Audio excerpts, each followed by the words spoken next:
Right. In the name of democracy. Right. Same spirit that was upon Constantine and all of those Catholics for the way that they slaughtered them by the millions in the Dark Ages.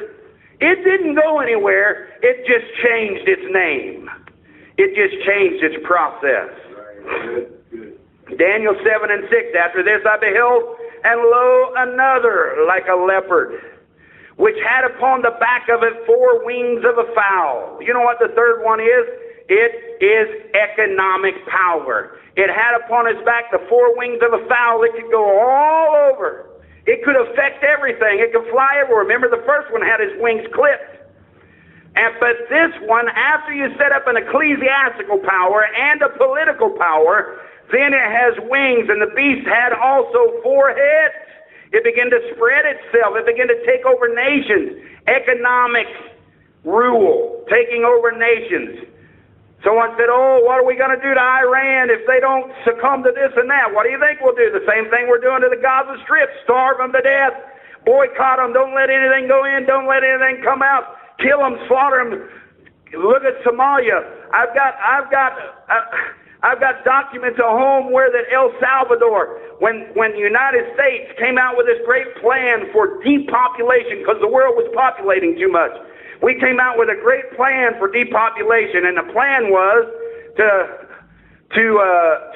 sterilize and do everything, do a whole lot of what Hitler done. Right, that's right. The plan was to do that.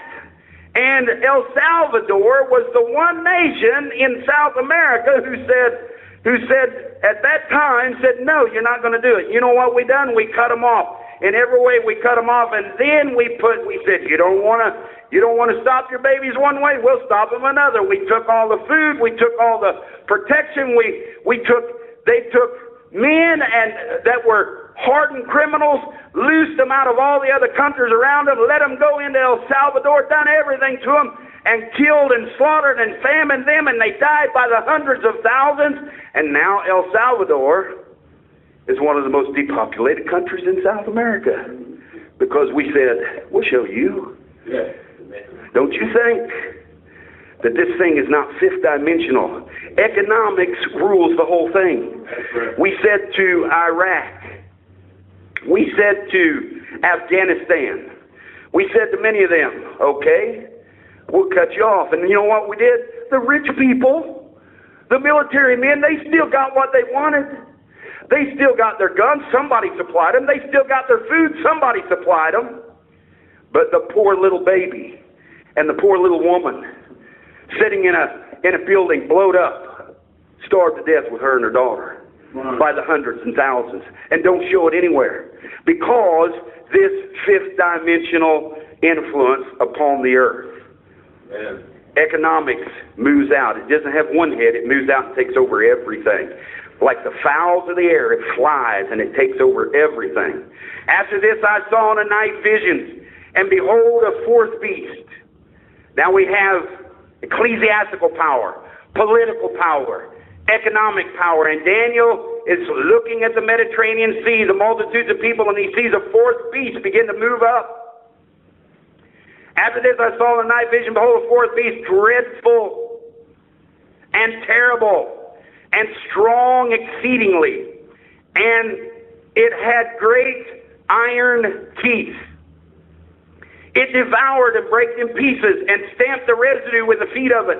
And it was diverse from all the beasts that were before it, and it had 10 horns. Now this thing is spreading out. It's becoming, you know what 10 is? 10 is law. It had a law. You follow me, you listen to me, or you die, whichever one you want to do. God's law said, thou shalt not commit adultery, thou shalt not kill, thou shalt not steal. And if you don't do this, what? You die the death. They took you out and stoned you to death. And here this fifth dimensional influence comes into the earth. What is iron? Let's go back here. What did we say it was? Military power. Ecclesiastical power comes up and it looks holy. It looks nice. Political power, because no one, the next generation, sees it as ecclesiastical. They don't see it as Jesus Christ. They need it, needing a new birth. So they just set up a political power. And then economically it becomes big because they're taxing everything and they're bringing all the money in. And then the next thing they do, hey, we got this great machine. We got this big machine that's ready to take over everything. It's the greatest nation on earth. It's all these. So we got to have this military power, and it's got to go out and it's got to break everything that it can. It's got to have iron teeth. It's got to have 10 horns, a law about it. It's got to have everything about it to destroy and devour and tear apart and do everything that it can do. And so what happens?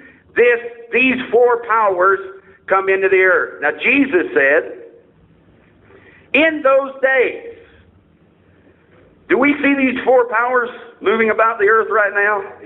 In great turmoil, in great stress, human spirit. I don't care whether it's Obama's human spirit or Putin's human spirit or whoever's human spirit it might be. What do they want? Rulership, dominion, power, and they will slaughter you for it if they have to. But in those days, after that tribulation, now we know what this is talking about. We've studied our scripture. We've studied the prophet's message. The days of that tribulation was World War II. It was the Jews being slaughtered. It was all those things happening, and they come out of that tribulation period. But in those days, after that tribulation, the sun shall be darkened, and the moon shall not give her light. What is Jesus talking about? Jesus is the one saying this. These are Jesus' words. He is saying that after Hitler comes, after World War II, after all these things, there is going to come a message. Don't look for the sun to go dark. It's not going to do it. Don't look for the moon to not give its light. It's not going to do it. This is a spiritual thing. After the church ages are over, after the slaughtering, after the tribulation, after all of these things, there will come a message. And this message will start a new creation. There was a first creation in the Old Testament, a second creation in the New Testament, and we've moved into a new creation, and the old creation will be darkened out, and the old creation shall not give its light, and the stars of the heavens of that old creation shall fall. They'll be done. They'll be over with, and the powers that are in heaven shall be shaken. The church shall be shaken down. You say, what is this, Brother Parnell? This is William Branham's message. This is our message. Your message and my message is the sun and moon being darkened and the stars of heaven falling. What are we doing? Trying to take the people out of a failed generation. We're trying to take them out of a failed government, a failed system, a failed church. We're trying to take them out of all those things and bring them over into a new day. Amen. Where it's a new light. It's a brand new message. And all these things, Jesus gave the prophecy of it. And then shall they see the Son of Man coming in clouds with great power and glory. And then shall he send his angels. That's me and you. Then shall he send his angels and shall gather together his elect from the four winds. What are the four winds? Ecclesiastical powers, political powers, economic powers, and military powers. He shall gather his elect together from those four winds. He'll pull us out of it, and he'll take us to Psalms 27. He'll put us in his pavilion. He'll hide us in his tabernacle. He'll give us everything that we need to make it through. He'll show us that he loves us. He'll tell us, don't fear anything, for whom shall I fear? I'm not afraid of anything. I'm not afraid of the four winds. I'm not afraid of the wars. I'm not afraid of the politics. We are caught up into heaven. He's gathering us from the uttermost parts of the earth to the uttermost parts of heaven. He took us into heaven, took us off the earth, and took us into heaven. Oh, where's heaven at, Brother Parnell? It's an attitude. It's a condition. You're in heaven right now because you recognize your day and your message.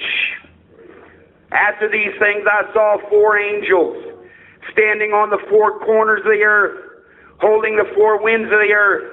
And the wind should not blow on the earth, nor on the sea, nor on any tree. We know what this in Revelation 7. The four winds are wars.